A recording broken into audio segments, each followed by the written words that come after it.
Hello, ladies and gentlemen. It's Bravo Tactical Vids, and welcome to the podcast Ought to Be Armed. I'm here with Edward Jones, aka Mossy 500A, and I'm here with Mr. Goldenbaum. What's up? Hey, what's up? Alrighty, so welcome to the first episode. The very first one we're doing. Yep. There isn't going to be another one like this.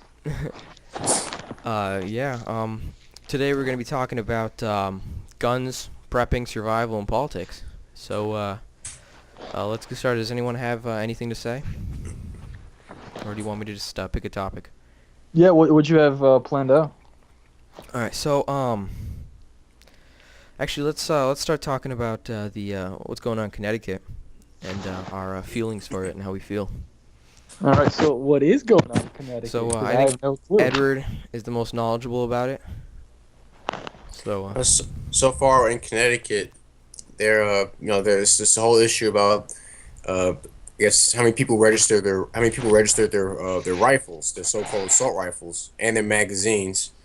They said there's only about a 15% success of that's about that. That's the highest percentage of people who own firearms that have actually gone through the registration, and they said there's somewhere between 50,000 to 350,000, which that's an extreme range to go by, but that's how many guns that are unaccounted for, or unregistered, and it's due to some people who rather they chose not to register their weapons, or there were some who tried to register at the last minute, but the applications were rejected because it was past deadline. The deadline was like January 1st.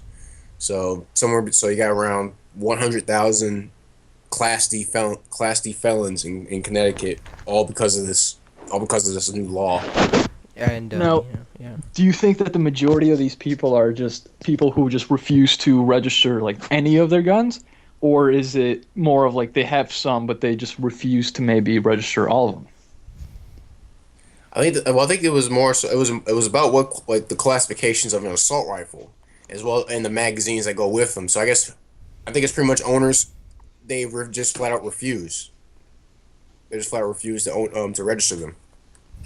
Wow. 'Cause I think there's actually one of the things I learned about Sandy Hook, that they already had a gun. There's already like a gun registry in that state. So why they need another registry for these rifles is beyond me. So I guess they just figured, it's enough is enough. So I'm just, we're not going to register our rifles. Yeah, and it's like, you're fighting for your rights, and and then just the government turns around and makes you a felon. You know what I gotta say? What? You ought to be armed. Yeah, I would agree. Yeah. I mean, I see it as an overreaching government. They're trying to reach into everybody's pockets and take their rights away. I mean, But can you really track everything that goes on? I mean, from the bullet to the I gun. don't think so. No, you can't. You can't even keep drugs out of prison. Yeah. So how the hell are they gonna do that? You know what I actually heard? That a lot of the times when they have some kind of like powder stuff that they want to get in there, what they'll do is on like postcards, they'll actually rip like the insides of the postcards up a little bit, and they'll actually like put a little bit in there, and then like they'll seal it again. So it's like you just have like a regular postcard, and there's nothing wrong with it.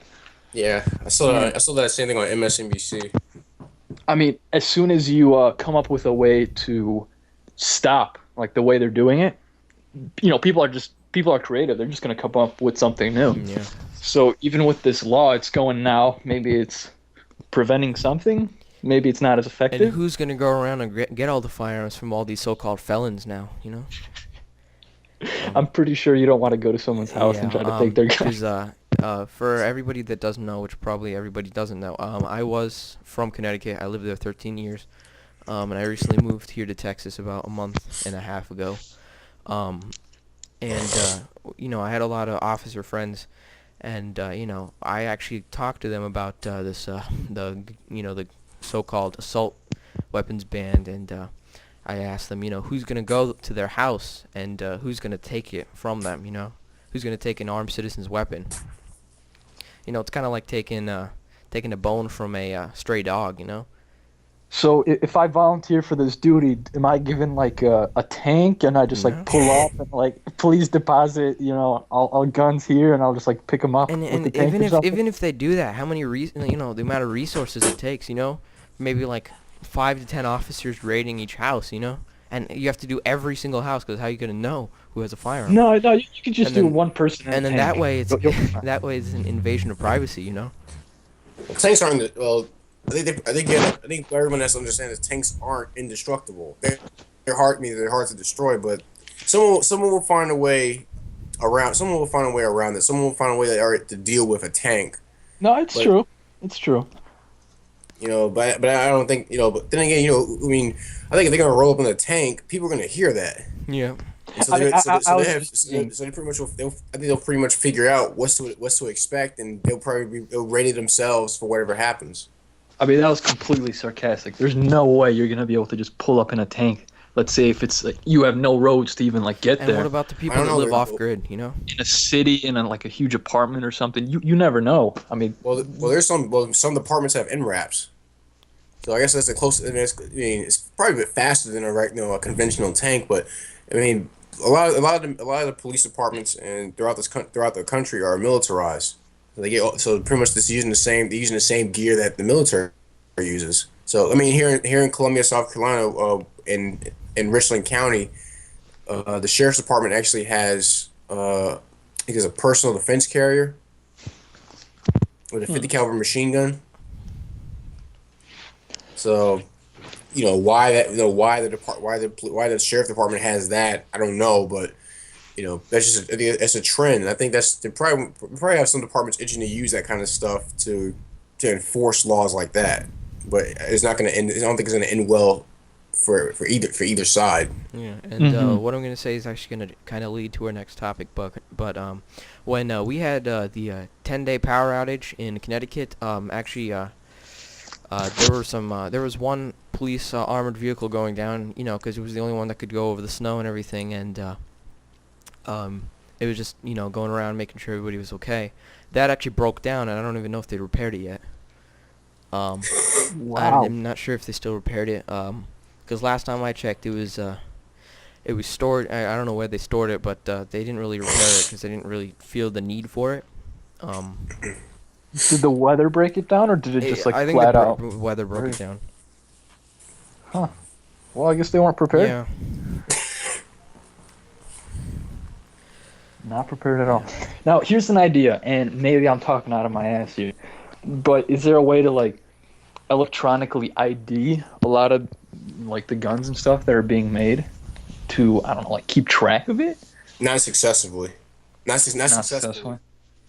There have been some prototypes made for for tracking guns with through electronics, but I mean it raises the price. I mean, the price of the gun will go up considerably, Yeah, I imagine. there's also no guarantee that the part would work because I mean you're firing a gun. So many different things there's so many different things are happening within the frame of a gun. You have an explosion, you have changes in temperature. As well as someone could remove it. Yeah, that's another thing. Someone could just take it out. What It makes about on the magazine side then instead? you just change out the grips. Ooh. Yeah, I guess even if you found a way to like perfectly put it in there, people would just find out where it is and do away with it. Probably take a Dremel and get rid Yeah. of it. Um, Or they could probably microwave their gun. Oh, really? Yeah, just be like demolition ranch. They microwave things. I've seen guns microwave. I mean, it'll probably destroy the microwave, but most likely will destroy the whatever electronics they have inside the gun as well. So Hey, the trade-off. The trade-off's there. It's worth it. yeah. yeah. All right. Plus there's several hundred thousand gun or several million guns that are without that kind of technology Yeah. already. I mean, it's that whole cost benefit, idea. Is this new law or like if someone were to implement anything close to this, would it really give you that much back? Yeah, and I don't even know why they're trying to get rid of guns. Because if you see, the reason why our founding fathers, allowed guns put into our Constitution is because they wanted to stop an overreaching government, like, such as Britain. You know, they wanted to stop an Yeah. overreaching government, and that's exactly what's happening here. Is that there's an overreaching government, and they're trying to strip away our rights. Um, The best way to subdue a population is to get rid of all their arms. You can't really fight back or do anything at that point.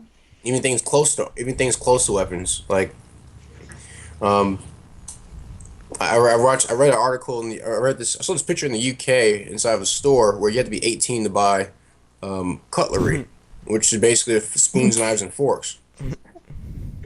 That is so stupid. Yeah. I mean, you also see how kids in schools are being treated just for,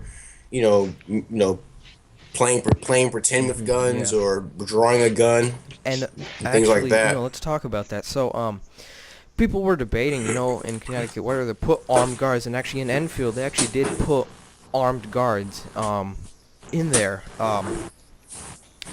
And some people were saying, don't put armed guards, put metal detectors, put bars on the walls, reinforce doors and walls to make it bulletproof. But then at that point, it's like you're making it a jail for them, You don't want them to live in that fear, It's good to prepare, but not to that extent. I mean, some schools they're actually having like active shooters come in, they're role playing. Like they're having, police officers come in, dress up, and grab a blank gun, and come in and actually fire off some rounds, and they put people in closets, they barricade the doors. I mean, that's perfectly fine, but how far can you go? Risks are always going to be there, and there's no way you can Yeah, prepare and yourself to it's kind of scary, that degree. The fear that you're putting into the little kids, it's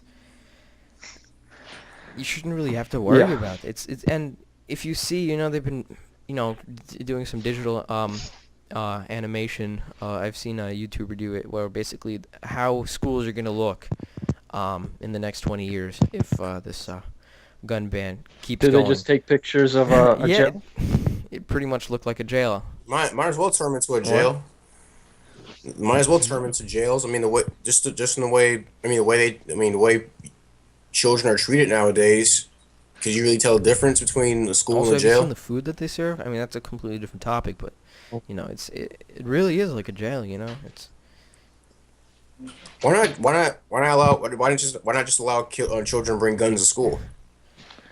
I mean, Uh, well, I say that. The reason why I asked that because that was once the but norm. that way, I mean, I want to say that in yeah. this Now day our and age, society, I mean, I don't think I don't. kids would like. I don't think you'd be able to trust someone like that to make those Now, decisions. if you were to make it, like all right, if your parent owns a gun, you can bring it in, or you hand out guns as if you're like handing out books in a school, then I wouldn't think it's allowed. But if you teach the children, if it wasn't so taboo to have a gun, then the children I think would be exposed to it and would know, the dangers and be more responsible. Then I would say it's okay. In general, though, I don't think it should be allowed. I mean, if you have it in like what? Well, where would you put it? Like in your backpack or something? You never know if somebody didn't And like then yeah, arm it well as well enough as and it goes the off. bullying thing, if someone gets mad, or anything really, Yeah. it's I think the bullying thing's a separate issue in itself. Because I mean, I grew when I went to the elementary school, I was bullied. And the big thing was you weren't allowed to fight. Now bullies they use that to their advantage. So they just pick on the kid when and no one's exactly. I mean, watching. if you have a gun, then what's that gun used for in the school? It'd be used for self-defense, and then people could say bullying for shoot the person that's bullying for self-defense, and that way you could get into a firefight with both the bully, But then again, why would you bully anyone who has a gun but in the then the first bully place? also has the gun as well, because if everybody's armed in the school. The reason why I brought up the point because I read on a blog once that like back in the 30s, like, kids would go out hunting and they would bring their guns to school. They leave them in the principal's office, and I guess it's not if not let kids bring guns if not let them bring guns to school like 22 rifles things like that. Teach them like have a Oh yeah. class teach the children how to educate them And why not arm teachers? I would agree. I would Now, actually agree If on you're the arming the teachers. that would be a good idea, but here's the thing. A lot of teachers, let's say, for example, security guards, a lot of them aren't really fit That to is, do their yeah. position. I mean, just completely unable to do a lot of duties that they should be able to do. I mean, I don't think you really want to maybe arm those people either because they probably have That no is clue true, what they're but doing, yet alone be able to do their job. Then I wouldn't send my kid to school in the first. Then I wouldn't send my kid to school anyway. I mean, I mean, essentially, I mean, they're babysitters. You wouldn't leave your kid with someone if you weren't sure that that But person can actually protect your child. personally, Now, would you? here's the thing. So when I was in Connecticut, I went to a magnet school, and that magnet school is extremely bad. The teachers would lose my stuff. I hated that. I did not feel comfortable going to school. My parents, every time the teacher would call my mother, for random things, and my mother actually stopped, picking up the phone, and it was ridiculous on what they did. So I didn't feel babysitted. I felt like, I felt controlled, I couldn't really do anything. I couldn't speak out. Well, what I mean by babysitter is that you leave your children aren't able to. They're not really able to No, watch themselves in a sense. So you leave them with someone who would take that responsibility, who take the responsibility of a parent in their absence. If you want, and a parent is supposed to teach their children. A parent also protects yeah, their but children. And I was wondering why have the job? No, why half if do you're the saying job? armed teachers, then, I wouldn't be 100%, agree with that because not all teachers are good. Um, All right. I mean, obviously there'd be a lot of like training and everything associated with it to make sure it gets done and in the Now, right right manner now in and my everything. school and then in my old But school, we have police officers that just, patrol school, and they're just there, and they're uniformed, and they don't make anybody yep, uncomfortable. And yep, that they're there, to, happens. to protect us, as well as, they're pretty cool to talk to. I talk to a lot of them. Whenever I'm passing through classes, I'll stop by, say hey to an officer. Ask them a few questions. How's their day? We'll have a little conversation at lunch. Sometimes talk to them. So I mean, that's pretty pleasant. Yeah, I think most schools usually have some kind of like maybe not on duty officer or something, but like someone who's just there a lot of times that actually is in the police department or wherever the local I mean, place would be. So What if that person? But what if that officer is killed or well, wounded? we have more than one officer. Or we who's always have more backup? than one officer, as well as yes, that is a very good point. And that way, if the students have the training and an officer is down, that's that first line of defense. Then the second line of defense maybe would be a teacher. Go ahead and grab that firearm, and if that teacher is not, gone, then maybe the children could step in, and I don't know. I mean, Uh, like you don't even know if they no, can but that's where properly the shoot a training comes gun. in. I mean, I mean, that's what training is for. But going back to the point about whether they can actually do the job, like I said, they're. I mean, how if it's not like it's not like it's like we're asking teachers to clear Yeah. hallways. It's just basically put themselves between the It's kind threat of and the like, yeah, what a children. parent would do. now Barricade yourself in or whatever, or keep your children behind you. And Yeah. Now, I wouldn't agree with every single one of these teachers being having like access to all this stuff, but if you have like a more of like a select group within the school who's actually like, maybe on par and on level with all the training and the knowledge and everything that you should have, then that would be much better way than just having it school wide, for all teachers, Well, I wouldn't having say a that. large Well, base. well, maybe not all teachers, but the thing is that is you also leave. There'll be holes left open. So it'd be a game of chance. It's where the chances of someone coming to school to wreak havoc that they'll run into one of these teachers who are armed and the ones that aren't armed. So like would you want? Well, you don't have to know who is and who isn't, and like who you have a chance of running into. The fact is that there is that chance, and I don't think we should really go on, too much further into this topic of, how to perfectly make schools safe and it is very debatable. Yeah, what it is what are the very dangers debatable. that exist. I think we should just put a general opinion that, you can't protect against everything. Might be better to make these places a bit safer, but you don't want to turn them into jails.